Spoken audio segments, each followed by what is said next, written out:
नमस्कार। भारत तेजी से एआई, क्लाउड, सेमीकंडक्टर और डिजिटल इकोसिस्टम का वैश्विक हब बन रहा है। माइक्रोसॉफ्ट, इंटेल और कॉग्निजेंट जैसी दिग्गज कंपनियों के साथ प्रधानमंत्री की बैक टू बैक बैठकों ने देश में टेक, इंफ्रास्ट्रक्चर, निवेश, रोजगार और इनोवेशन के नए दरवाजे खोल दिए हैं। तो आज हम बात करेंगे उस टेक क्रांति की जिसने दुनिया का फोकस भारत पर कर दिया है। माइक्रोसॉफ्ट का करोड़ों का इन्वेस्टमेंट, इंटेल का चिप मिशन और कॉग्निजेंट की नई स्किलिंग क्रांति।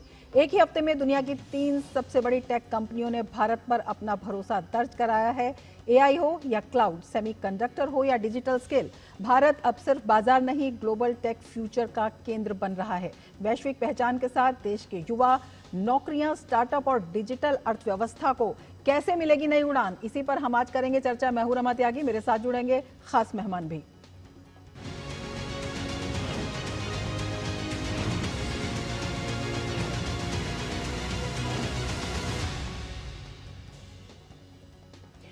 पीएम मोदी ने 9 दिसंबर को माइक्रोसॉफ्ट के सत्य नडेला से मुलाकात की। चर्चा के बाद प्रधानमंत्री ने भारत की एआई नेतृत्व क्षमता पर बड़ा ही भरोसा जताया और कंपनी के सीईओ ने प्रधानमंत्री नरेंद्र मोदी से मुलाकात के बाद भारी भरकम निवेश का ऐलान भी कर दिया। वहीं इंटेल के सीईओ ने भी भारत के सेमीकंडक्टर मिशन को मजबूत करने की घोषणा की। सबसे पहले आइए दिखाते हैं आपको ये खास रिपोर्ट।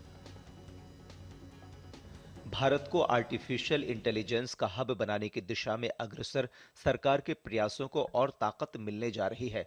दुनिया की दिग्गज टेक कंपनियां भारत में बड़ा निवेश करने जा रही हैं। दिल्ली में माइक्रोसॉफ्ट और इंटेल जैसी बड़ी कंपनियों ने भारत में निवेश का ऐलान किया है। अमेरिकी कंपनी माइक्रोसॉफ्ट भारत में 1.57 लाख करोड़ रुपए का निवेश करेगी। कंपनी एआई के साथ ही डेटा सेंटर और क्लाउड कंप्यूटिंग के क्षेत्र में इंफ्रास्ट्रक्चर तैयार करेगी। प्रधानमंत्री नरेंद्र मोदी से मुलाकात के बाद सत्य नडेला ने कहा कि एआई के क्षेत्र में दुनिया भारत की तरफ देख रही है। वहीं माइक्रोसॉफ्ट के सीईओ से मुलाकात के बाद प्रधानमंत्री नरेंद्र मोदी ने सोशल मीडिया पोस्ट कर लिखा कि भारत के सपने को सपोर्ट करने के लिए माइक्रोसॉफ्ट 1.57 लाख करोड़ रुपए लगा रही है। ये एशिया में हमारा अब तक का सबसे बड़ा निवेश है। इससे भारत में एआई के लिए मजबूत इंफ्रास्ट्रक्चर बनेगा, लाखों लोगों को नई स्किल्स सिखाई जाएंगी और अपना डेटा अपने पास सुरक्षित रखने की ताकत भी मिलेगी। बस यही चाहिए था भारत के एआई वाले भविष्य के लिए। इंटेल के सीईओ लिप बूतान ने भी प्रधानमंत्री नरेंद्र मोदी से मुलाकात की और भारत में सेमीकंडक्टर मिशन को पूरा समर्थन देने का वादा किया। वहीं कॉग्निजेंट के सीईओ रवि कुमार एस ने भी प्रधानमंत्री नरेंद्र मोदी से मुलाकात की। कॉग्निजेंट भारत में 2.5 लाख से ज्यादा कर्मचारियों के साथ काम कर रही है। प्रधानमंत्री से मुलाकात में कॉग्निजेंट ने भारत के छोटे शहरों में विस्तार की बात की। साथ ही कंपनी भारत में $1 अरब से ज्यादा का निवेश भी कर रही है। Bureau report, DD news. तो तमाम टेक दिग्गजों का भारत में विश्वास अपने आप में किन मायनों में खास, इसी पर हम चर्चा करेंगे। हमारे साथ हमारे खास मेहमान जुड़ चुके हैं। अपने मेहमानों से मैं आपका परिचय करा देती हूं। डॉक्टर ऋषि मोहन भटनागर हमारे साथ जुड़े हुए हैं, आईटी विशेषज्ञ हैं। और हमारे साथ दीपशिखा सिकरवार जी जुड़ी हुई हैं, वरिष्ठ संपादक हैं इकोनॉमिक टाइम्स की। दोनों ही मेहमानों का हम स्वागत करते हैं। दीपशिखा जी, सबसे पहले आपसे समझना चाहेंगे 3 कंपनियों का और ये दिग्गज जो टेक वैश्विक मार्केट में कहे जाते हैं, इनका भारत में इतना बड़ा विश्वास, इतना बड़ा निवेश अपने आप में कितना बड़ा संकेत है और किस तरह से ये जो भारत में विश्वास जताया जा रहा है, इसकी वजह जो है वो क्या है? रमा, देखिए, सरकार की तरफ से हम देख रहे हैं कि कुछ समय से एक बहुत ही फोकस तौर पे एक नीतिगत एक ढांचा तैयार किया गया जो विदेशी निवेशकों को, विदेशी निवेश को किस तरह देश में आकर्षित कर सके और यहाँ पर निवेश हो, यहाँ पर जॉब्स क्रिएट हो, इस पर सारा एम्फोसिस है। तो ये हमने देखा कि सेमीकंडक्टर एक मिशन जो है उसकी घोषणा की गई थी, बहुत बड़ा मिशन है। भारत में इलेक्ट्रॉनिक मैन्युफैक्चरिंग पर पीएलआई स्कीम्स लाए गए थे। तो भारत में डेटा सेंटर्स के लिए बहुत सारे पिछले बजट में भी, टैक्स में भी एक फ्रेमवर्क लाया गया है। तो सरकार की तरफ से लगातार एक जो है इनिशिएटिव लिया जा रहा है कि भारत जो है ग्लोबल सप्लाई चेन जो है उसका कैसे हिस्सा बने, मैन्युफैक्चरिंग में भी और सर्विसेज में भी हम और आगे किस तरह से बढ़ सकते हैं। तो ये जो दिग्गज आए हैं यहाँ पर, इन्होंने जो अनाउंसमेंट किया है, देखिए भारत में स्किल्स जो है भारतीय इंजीनियर्स की, भारतीय सॉफ्टवेयर इंजीनियर्स की, वो तो हर जगह आप देख सकते हैं कि उन्होंने इस्टेब्लिश किया हुआ है। तो भारत में ये जो है, ये जो टैलेंट है भारत का, उसको किस तरह से यूज किया जाए, और ये निवेशकों ने ये रिकॉग्नाइज किया है, और यहाँ पे जो सुविधाएं मिल रही हैं उसके तहत उसको वो और कितना उसमें बढ़ा सकते हैं, तो ये बाकी निवेशकों के लिए भी बहुत बड़ा संकेत है। और यहाँ पर एक पूरा इकोसिस्टम एक तैयार हो रहा है धीमे धीमे, तो उसके लिए ये एक बहुत बड़ा अनाउंसमेंट है। बिल्कुल। ऋषि मोहन जी, आपसे जानना चाहेंगे किस तरह से जब हम बात करते हैं प्रौद्योगिकी की, नवाचार की, और इसमें चाहे क्लाउड हो, विशेषकर आर्टिफिशियल इंटेलिजेंस की जो बात है वो लगातार चल रही है, इंफ्रास्ट्रक्चर है, स्किलिंग है, और इस दिशा में जो लगातार ऑपरेशंस चल रहे हैं उनको अब कैसे गति मिलेगी? देखिए, एक कुछ डेटा देना चाहता हूँ। पहला चीज जी कि इंडिया जो है वर्ल्ड का 20% का डेटा प्रोड्यूस करता है, मगर हमारे पास only 3% of the total data centres हैं। ठीक है, इस प्रकार privacy laws, data privacy laws आ रहे हैं, इसका मतलब यह है कि हमें और नए डेटा सेंटर्स क्रिएट करने पड़ेंगे। तो वाइल गवर्नमेंट ने ease of doing business, patent के लॉज, पॉलिसी की clarity, further investments, production line incentive scheme, ये सब कुछ किया, और साइमल्टेनियसली जैसे मैडम ने भी कहा कि स्किल्ड रिसोर्सेज हमारे यहाँ अवेलेबल हैं।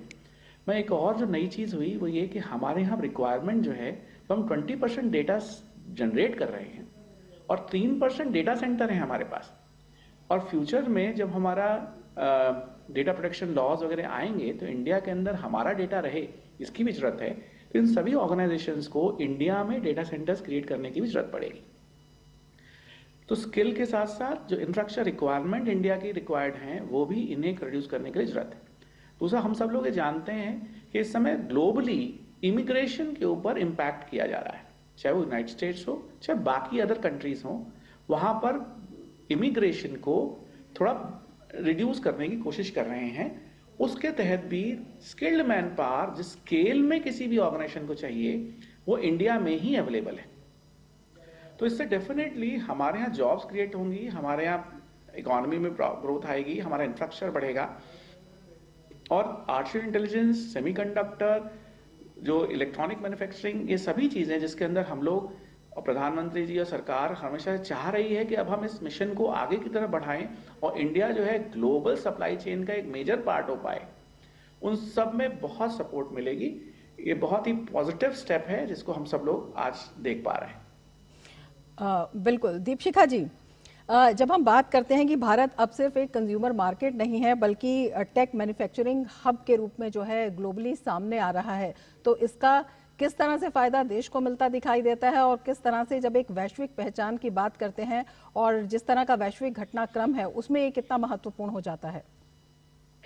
देखिए रमा, बिल्कुल, अगर आप ये अनाउंसमेंट देखें, ये भारत में एक कॉन्फिडेंस जो आ रहा है, भारत का जो इकोसिस्टम सरकार ने तैयार किया है, जो नीतियां बनाई हैं, ये उसको एक बहुत बड़ा कॉन्फिडेंस उसका बूस्ट करता है। दूसरा चीज है कि दुनिया भर में आपका जो इकोसिस्टम है, आपकी नीतियां, उनको एक बहुत बड़ा इंडोर्समेंट, रिकग्निशन मिल रहा है। और सरकार की तरफ से जो सेमीकंडक्टर मैन्युफैक्चरिंग, हम देख रहे हैं बहुत समय से इसके ऊपर काम चल रहा है कि भारत किस तरह से ग्लोबल सप्लाई चेन जो है उसका कैसे हिस्सा बन सके, यहाँ पर उत्पादन को, मैन्युफैक्चरिंग की क्षमता को कितना कैसे बढ़ाया जा सके ताकि हमारी आयात पर निर्भरता कम हो। और उस दिशा से, अगर उस नजर से अगर हम देखेंगे तो ये अनाउंसमेंट बहुत बड़ा है, क्योंकि एक तरफ हम टेक इकोसिस्टम क्रिएट करने की बात कर रहे हैं जिसमें हम मैन्युफैक्चरिंग भी रहेगा उसका एक बहुत बड़ा हिस्सा, और चूंकि अब टेक्नोलॉजी जो है एआई की दिशा में जा रही है, तो हम किस तरह से वो टेक्नोलॉजी भी भारत में क्रिएट कर पाए। अगर हम देखें कि कुछ समय पहले तक ये कहा जाता था कि हमारे यहाँ जो है सिर्फ आउटसोर्सिंग होती है, बहुत मतलब लो लेवल होती है, हाई टेक नहीं हम करते हैं, तो ये उस दिशा में उठते हुए कदम है कि हम हाईटेक भी जा रहे हैं। इतना बड़ा निवेश अगर एक बड़ी कंपनी सॉफ्टवेयर की कर रही है, तो ये हम अगले उस लेवल, उस चरण में हम प्रवेश कर रहे हैं उस पूरे इकोसिस्टम के। बिल्कुल, जो नए कदम हैं और जो नई संभावनाएं हैं उनके द्वार भी खोल रहे हैं। ऋषि मोहन जी, आपसे समझना चाहेंगे, जिस तरह कॉग्निजेंट की हम बात करते हैं, उनके सीईओ ने जो ट्वीट किया उसमें कहा कि युवाओं का जो स्किलिंग है उसको तो विस्तार दिया ही जाएगा, जो उभरते हुए शहर हैं उनमें भी विशेष तौर पर फोकस किया जाएगा, विशेषकर टियर 2 और टियर 3 शहरों के हम विस्तार की बात करते हैं, तो ये अपने आप में कितना महत्वपूर्ण रहेगा? देखिए, जब से एक एग्जांपल दूंगा, कोविड के दौरान बहुत से लोग वर्क फ्रॉम होम करने लगे और गांव से, छोटे शहरों से कनेक्टिविटी होने की वजह से जो भारत नेट प्रोजेक्ट चला था हिंदुस्तान में, जहां हर एक गांव में हर एक लेवल पे कनेक्टिविटी आई, कोविड के दौरान जब इमिग्रेशन रूरल एरिया में बढ़ गई तो डेटा कंजम्पशन रूरल एरिया में बढ़ चुका था अर्बन से। ये एक फैक्ट है जिसके हिसाब से ये पता चला कि आज के टाइम में कनेक्टिविटी और नेटवर्क अवेलेबिलिटी सब जगह पे है। तो पहले जो बैंगलोर, दिल्ली, बॉम्बे, मद्रास, इन सब जगहों पे, चेन्नई, इन सब जगहों पे हमें सेंटर खोलने पड़ते थे, हैदराबाद, आज हम टियर 2, टियर 3, टियर 4 लेवल पे भी जा सकते हैं, वर्क फ्रॉम होम करा सकते हैं, छोटे छोटे सेंटर्स में भी करा पाएंगे। इससे जो immigration from rural to urban area है वो भी रुकेगी, छोटी सिटीज के अंदर भी फैसिलिटीज बढ़ेंगी। और मेरे को लगता है कि ये एक बहुत ही बढ़िया स्टेप है। पहले इंडियन कंपनीज ने अपने टियर 2, टियर 3 सेंटर्स खोलने शुरू किए।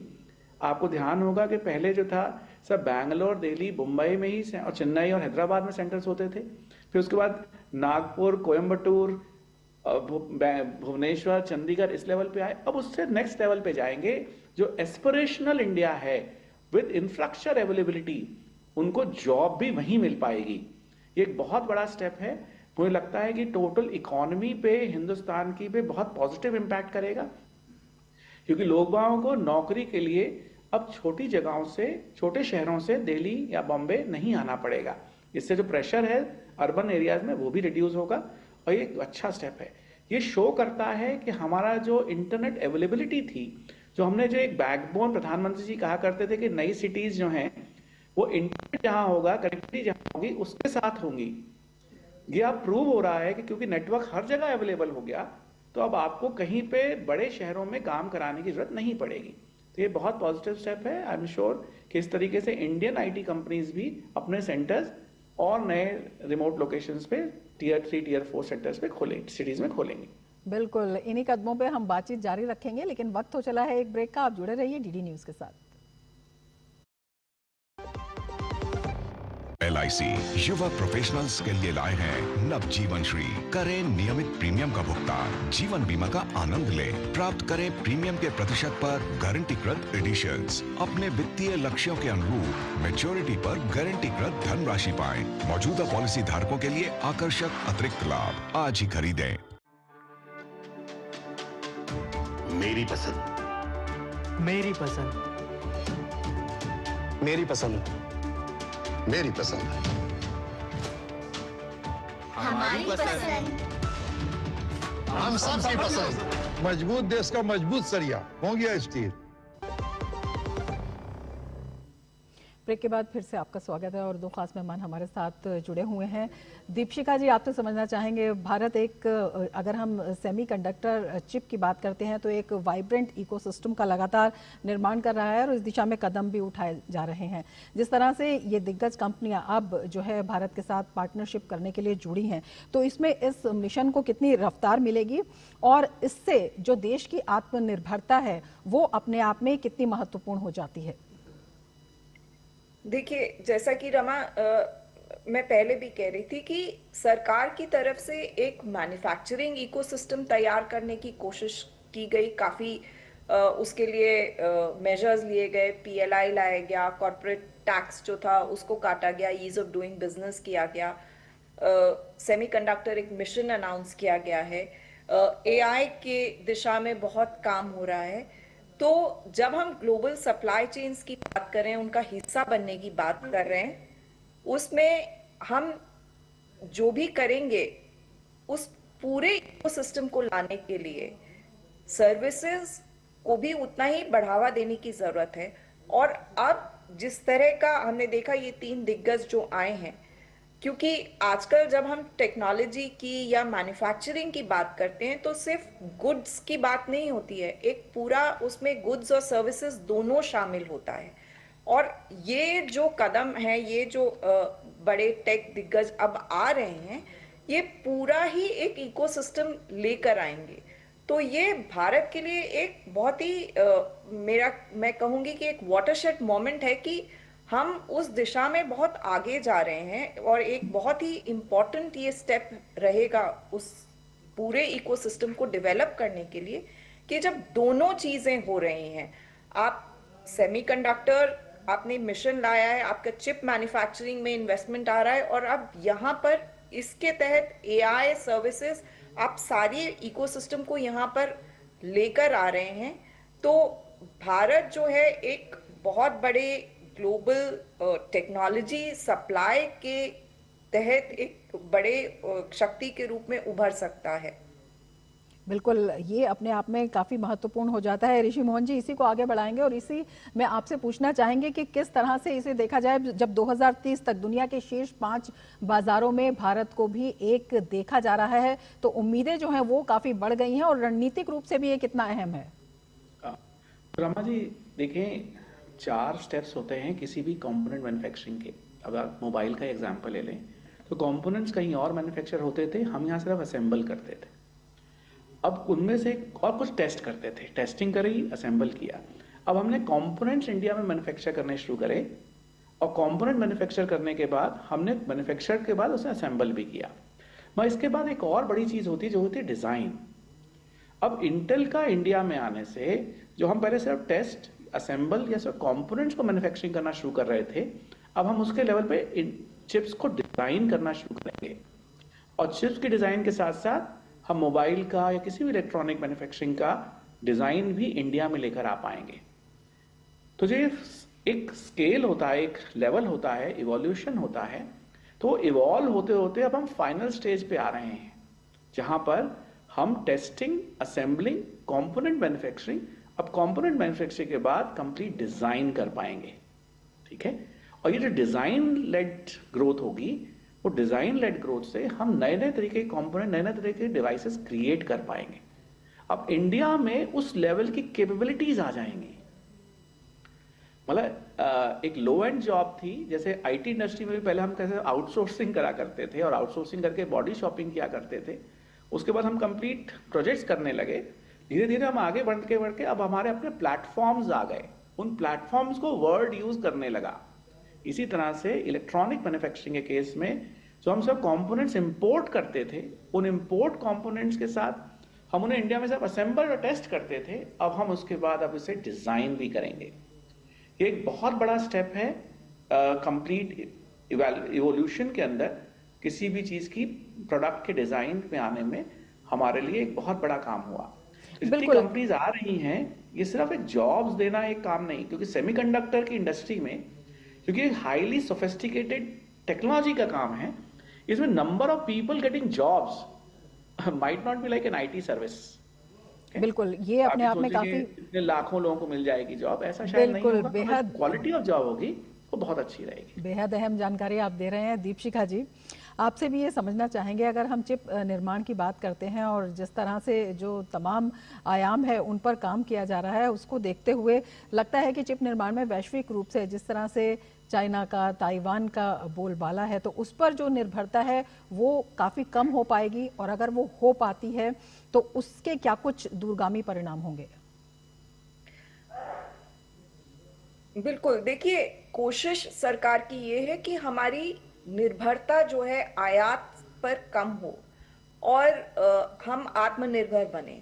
और उसी दिशा में सरकार जो है वे अलग अलग जो है योजनाएं लेकर आई है कि किस तरह से यहाँ पर इलेक्ट्रॉनिक मैन्युफैक्चरिंग में, डिज़ाइन में एक पूरा ही जो है उनको पूरा फ्रेमवर्क दिया जा सके इंसेंटिव्स के साथ। उसके अलावा इंफ्रास्ट्रक्चर उस तरह का क्रिएट किया गया। देखिए, धोलेरा में हो रहा है, जहाँ पर कि इंडस्ट्रियल कॉरिडोर है, वहाँ पर बहुत सारी सुविधाएं मुहैया कराई जा रही हैं।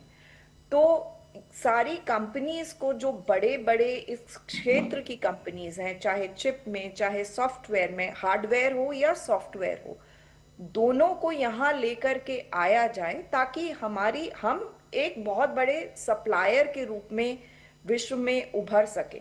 हम आत्मनिर्भर ही ना सिर्फ बने अपने लिए, बल्कि विश्व को सप्लाई करने के लिए। तो चाहे हार्डवेयर हो या सॉफ्टवेयर हो, दोनों की दिशा में हम काम कर रहे हैं। और ये जो अनाउंसमेंट है, ये एक मतलब ये बहुत बड़ा सिग्नल है उस दिशा में कि हमारे यहाँ वो इकोसिस्टम धीमे धीमे तैयार हो रहा है। बिल्कुल ऋषि मोहन जी, जिस तरह से ओवरऑल ग्रोथ की बात हो रही है और आप भी बता रहे थे कि अभी तक जो कंपोनेंट्स थे, अब डिजाइनिंग की बात भी हो रही है, तो कहा जा सकता है कि ये जो निवेश है, ये जो इन्वेस्टमेंट है और ये जो पार्टनरशिप है, ये भारत का जो स्टार्टअप इकोसिस्टम है उसको नए यूनिकॉर्न दे सकता है, और जिसमें जो डीप टेक है वो भी शामिल होगा, और जो डीप क्वांटम है उसमें भी हम आगे बढ़ते हुए नजर आएंगे। हाँ रमा जी, एक पॉइंट पहले मैं और ऐड कर देना चाहता हूँ, उसके बाद मैं आपको इसका भी आंसर दूंगा। तो ऐसा जो ग्लोबल सप्लाई चेन है जी, तो चाइना और Taiwan 85% of the global components, electronic components को मैन्युफैक्चर करते हैं, और पूरा पूरा वर्ल्ड उन पे डिपेंडेंट है। जो इस समय वहाँ की जो सिचुएशन है, जो कि एक थोड़ी सी फ्लूइड है और लोग बाग समझ रहे हैं कि वहाँ पर कुछ प्रॉब्लम हो सकती है, उसका मतलब ये है कि चाइना और ताइवान के ऊपर डिपेंडेंसी को रिड्यूस करना वर्ल्ड के लिए भी जरूरी था। ठीक है, ये प्रॉब्लम कोविड में भी देखी गई और अब इस समय जो वैश्विक सिचुएशन है उसमें भी देखी जा रही है। तो इसलिए सारे के सारे वर्ल्ड को, यूरोप को, यूएस को, जापान को अपने लिए ऑल्टरनेटिव लोकेशंस ढूंढनी जरूरी थी सप्लाई चेन को मैनेज करने के लिए। और प्रधानमंत्री जी की अध्यक्षता में हमारे देश ने एक alternative with complete policy clarity, with long term vision, support देते हुए मैन्युफैक्चरर्स को वो प्रोवाइड कराया। तो इट्स नॉट ओनली कि हमें फायदा होगा, वर्ल्ड को भी हमारी जरूरत थी और हमारा उससे उनको फायदा होगा।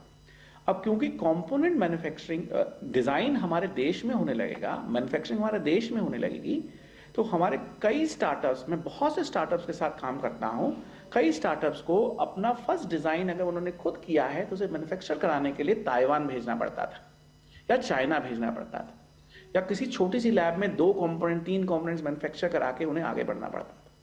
वो वाले चैलेंजेस और उसकी जो कॉस्ट है वो बहुत हाई हुआ करती थी। तो किसी भी नॉर्मल स्टार्टअप के लिए इस तरह की कॉस्ट को इनकर करना बहुत डिफिकल्ट था, और जो टाइम रिक्वायर्ड था और जो कॉपीराइट इश्यूज थे, पेटेंट इश्यूज, कि आपने अपना डिजाइन कहां भेजा, ताइवान या चाइना, वो डिजाइन को वो लोग मैन्युफैक्चर करके आपको भेजते थे, और फिर उसमें से कुछ प्रॉब्लम होती थी तो फिर आप वापस उसको टेस्ट करते थे।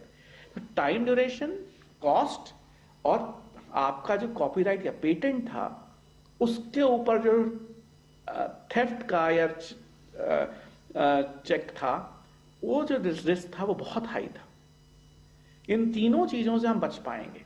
एक, हमारे जो डिजाइन्स होंगे उसकी जो पेटेंट है, उसका जो कॉपीराइट है, उसके थेफ्ट के रिस्क से हम रिड्यूस हो जाएंगे, टाइम ड्यूरेशन रिड्यूस हो जाएगी, और जो कॉस्ट है वो तीनों रिड्यूस होंगी। तो हमारे स्टार्टअप इकोसिस्टम के लिए एक मेजर बूस्ट होगा, क्योंकि हम लोग अब इंडिया में ही ये सब काम कर पाएंगे। बिल्कुल। दीपशिखा जी, जब हम वर्ल्ड मार्केट की बात करते हैं तो एक वर्ड आता है बार्गेनिंग कैपेसिटी उसका, और ओवरऑल अगर भारत की जीडीपी की हम बात करते हैं या डिजिटल इकोनॉमी की बात करते हैं, उस पर क्या कुछ असर पड़ता हुआ नजर आ रहा है? देखिए, भारत जो है, हम जब बार्गेनिंग चिप की बात करते हैं, क्या हम उस पोजीशन में हैं? तो बहुत सारे देश जो हैं उन्होंने अपने आप को वहां पर किसी भी एक क्षेत्र में, चाहे एक छोटा सा चिप ले लें हम, जो है आप देखें, रेयर अर्थ मैग्नेट ले लें, तो उसका इकोसिस्टम जो है उत्पादन का या उसके विश्व में पूरे उत्पादन का उन्होंने पूरा इस तरह से उस पर कब्जा कर लिया है, या उस पर इतना बड़ा हिस्सा है कि अगर वहां पे कुछ होता है या अगर वो सप्लाई दूसरे देशों को बंद कर देते हैं तो सारे देशों की मैन्युफैक्चरिंग पर असर हो जाता है। तो भारत जो है इस तरह का जो है प्रोडक्शन जो है, इस तरह का उत्पादन जो है कुछ क्षेत्र में कर सकता है, कुछ टेक्नोलॉजी इस तरह की ला सकता है। भारत एक बहुत बड़ा बाजार है, लेकिन उस बाजार के साथ साथ आप कितने मजबूत हैं बाकी क्षेत्रों में, और ये जो निवेश हो रहा है इन कंपनियों के द्वारा, ये एक बहुत अहम भूमिका निभाएगा। ये एक ग्लोबल स्तर पर एक बहुत बड़ा सिग्नल है कि भारत में इस तरह का काम किया जा सकता है। भारत एक रिलायबल पार्टनर है और भारत के ऊपर डिपेंड किया जा सकता है इन टेक्नोलॉजीज को, इनको उत्पादन करने के बिल्कुल लिए। बहुत बड़ा सिग्नल है भारत की टेक क्रांति का और इसके संभावित जो सकारात्मक असर है उसका। दीपशिखा जी आपका और ऋषि मोहन जी आपका बहुत शुक्रिया हमसे जुड़ने के लिए। इसके साथ ही चर्चा में फिलहाल इतना ही, दीजिए इजाजत, नमस्कार।